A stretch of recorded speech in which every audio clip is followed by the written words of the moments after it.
Hey guys, welcome back to another video. This is Gabe with Indigo Software, genuine Microsoft software for less. In this video, we're going to show you guys how to set up and use remote desktop connection in Windows 11. Before we get started with today's video, if you're interested in purchasing Microsoft Office, Windows 10, Windows 11, remote desktop licenses, or a wide variety of other Microsoft software at a great price, be sure to check out Indigo Software. We'll put links down below. So without further ado, let's jump in.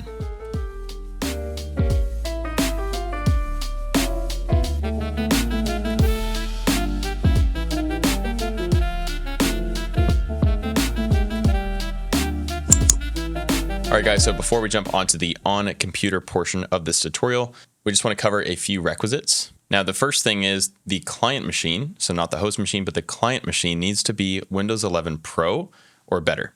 So if that machine is running Windows 11 Home, in that case, remote desktop is not going to be an available option. So just making sure that the client machine is at least Windows 11 Pro. If that's not the case and you still want to use remote desktop, you are able to change your product license directly in the Windows settings. We'll show you guys that first, and then we'll walk through remote desktop. Okay, so if you're interested in seeing what version of Windows you have, let's go to our settings here. That's Windows key together with I, or you can type search, or you can hit search and type settings. From here, we're gonna go into system, and all the way at the bottom, we can click about. Now this is going to show us our computer hardware information, but this is also gonna show us what version of Windows we're using. So if I scroll down a little bit, here we can see Windows 11 Pro. Now, if you scroll down a little bit more, we can change the product key or upgrade our edition of Windows here. By clicking change, you can enter a new product key. All right, let's move on to remote desktop. Now, to demonstrate this tutorial, I don't have two PCs with me, but I do have a virtual machine, and this is also Windows 11. So let me go to my settings on this one. If I go here, we can scroll down again to System and About. Again, we have Windows 11 Pro. This one is not activated yet because I'm just using it for demonstration. Now, this is going to be our host machine. So I want to remote into my main PC from this computer. The first thing we're going to do is I'm going to type in remote desktop. We can see remote desktop connection coming up there. Okay, now on our client machine, I'm going to pull up my settings and let's go to system here. And we're going to scroll down a little bit until we see remote desktop. First off, we need to make sure that this is switched on. Additionally, we'll see our PC name, and we're going to use this to connect. However, there is a different way to get this information that I prefer. So let's go ahead and pull up the CMD on our main computer here. CMD, enter. Now there's just a few basic things here. The first command I want to type here is hostname. It's also going to tell me my computer name, but we could also type ipconfig because we can also use our IPv4 address specifically to connect to the computer.